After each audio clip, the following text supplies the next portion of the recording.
All right. Up next, we had what did we have? Oh God, this crap. AJ Lee and Paige versus Rosa Mendes and Natalya. I don't even know. Well, let me redact that.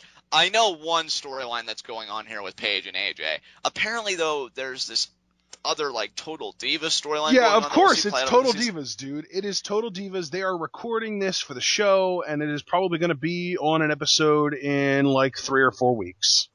Right, and apparently the story is, Rosa Mendes is just tagging around Natalya, tailing Trying her to prove everywhere, whatever, herself. trying to prove herself, and Natalya's annoyed.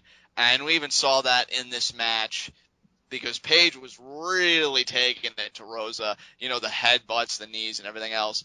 And she gets one opening to make a tag, and it was just so awkward looking because she was right there. And instead of making the tag, after I felt like she was going to do it for like a minute or so, she turns around, tries to go back on offense, and who would have thunk it? It failed Mm. because Paige brought her down again.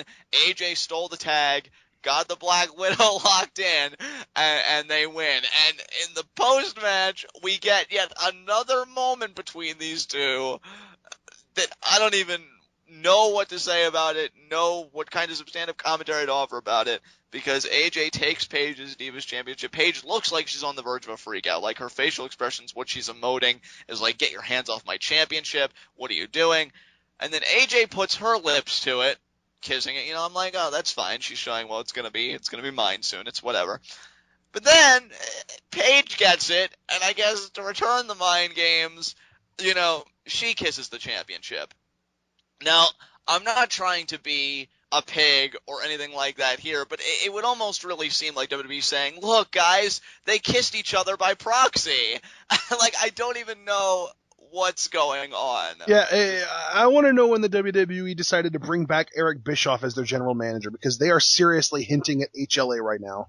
That they are, and see, that's the thing. We were talking earlier about WWE taking a risk with a celebrity scandal before, and I don't say this as a knock, and that's why I'm trying to be really careful with my words because I don't want to portray myself a certain way. I really don't. But like, this would almost seem like a storyline that Psycho Mickey James would be involved in. Like these are the kinds of mind games that it would seem like her and Trish would play with each other, like in the beginnings of their feud. Yeah. Um, and they did go even further than that because remember there was a Christmas episode and she got Trish under the mistletoe and she actually kissed her and they showed it. So to me, it doesn't even really seem to be that horrible of me to insinuate that WWE, by using the championship as kind of like I don't know if symbol's the right word, metaphor, whatever, but they use the championship as like the symbol of, oh look, they're kissing each other again by proxy, and they're just doing that whole game. I don't know how I feel about it. I know a lot of people are enjoying it. And it's not that I'm hating it. It's just I don't even know what kind of commentary you can make on something like this. I'm just intrigued to see what happens at Night of Champions. And if I have any gripe with it, to be honest, it's that Nikki Bella is involved. That annoys me. I agree with AJ's comments to Stephanie last week. That's their business. The Bellas have their own business. Let them work that out and leave the Divas Championship to the grown-ups. So, there you go. Yep. What do you think, man? That's it. That is what I think, man. I really don't know what else to say about that. I mean, I'm curious to know your thoughts if you have any about I how feel this like looks. you are incredibly uncomfortable at the idea that I AJ Lee and Paige both kissed the title. well, I mean, it's not a discomfort because of the act. It's a discomfort because again, I don't want to say something and think like, oh, look, John's a pervert, John's this or John's that. It's just because I even have a tough time articulating it a certain way.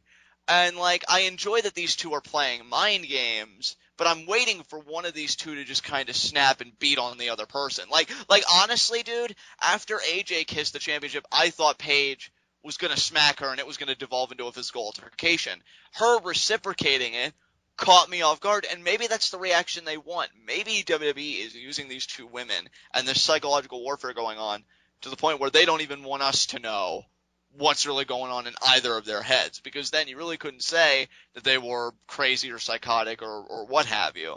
But again, I'm just interested in the shakeout at Night of Champions. Nick, to return to a point I made only a few moments earlier, if Nikki Bella's involvement has any positive to it, it's that maybe WWE wants to make the final one-on-one showdown between Paige and AJ more special.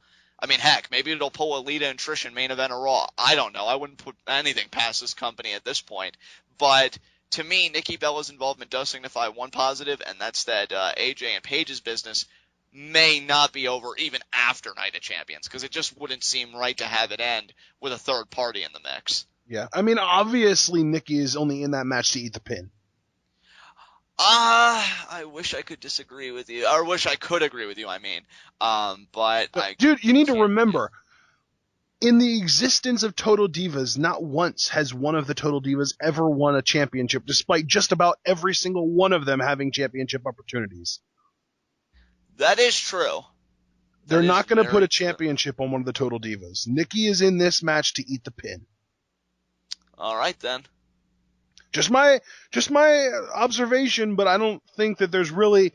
I mean, I'm sure that it's scary that she's in this match because it makes you think, oh God, are they going to start the Nikki Bella push now because she's John Cena's girlfriend and they're going to make her the John Cena of the Divas division? But no, I really do think that she's only in this match because she is there to make Paige and AJ look dominant, because I feel like they're going to take turns proving to each other how much better each other is by just doing different moves to Nikki. Like, Paige is going to headbutt Nikki, and then Nikki is going to kind of walk over towards AJ, and then AJ is going to grab her and then give Paige that look, and then she's going to be like, fine, anything you can do, I can do better. And she freaking headbutts her, and they're going to do that for 5 minutes, and then one of them's going to go for a pinfall, and the other one's going to pull her off, and eventually it's going to kind of devolve, and they're going to start beating each other up, and Nikki is going to think, oh, I'm going to be slick about this and pin one of them while they're down, and the other one's going to pick her up and smack her around and throw her out the ring, and then there's going to be an actual match between Paige and AJ. You know what? That booking actually does seem very plausible. I would just hate if after they beat down Nikki, to that point, and they feel like they've completely isolated her from the match, either Paige or AJ nails a big spot on one another, and then Nikki just slides in and she capitalizes. And but again, they don't put championships on Total Divas. Not yet, they don't. No, I'm telling you, dude, I think that the WWE has themselves in a good mindset. I think that they realize that Total Divas are not championship material, but they are television material. They'll have them on television probably more than the champion, but they're not going to put the championship on any of them. Right. And that's a mentality that I have appreciated them having, and I hope they maintain. And again, all of your logic is sound, Ashton, and it's not even really trying to make any contention with your logic. It's just the fear. It's the fear, it's the Bellas, it's the time slots they've been getting, it's everything. So you're completely rational in your viewpoint, and you know what? I totally see it playing out, because again, it's as I said, the Divas Championship, it should be left to Paige and AJ, at least for the moment. Leave it to the grown-ups. If any quote-unquote Total Diva, which I shouldn't even say it like that because she is, should be a Divas champion and should kind of separate herself from that pack into the Divas contendership pack. To me, it's always been Naomi. Well, Summer. Yeah, that too. Summer too as well. I agree with you as well, because I think Summer. And that's another thing, dude. That's the crazy thing. They were at the point where they could have put the title on Naomi, and then I feel like they missed one or two opportunities to put it on her where she could have taken it and run with it before she got hurt, and then she got hurt, and they obviously weren't going to put it on her while she was hurt. Right. Yeah. It's a shame, because I feel like if there was any time that WWE was going to break that rule, it would have been with Naomi, because she just seemed like she was on a rocket to the moon, and then Oksana, that knee to the face, or the knee to the eye, right in the orbital bone. All right. We need to move on and stop talking about divas. We had the Randy Orton Jericho beatdown after this match. Not really a lot to say there, other than the fact that it kind of discredits Bray Wyatt even more. Anything you have to say here? Absolutely not. You covered it all, man.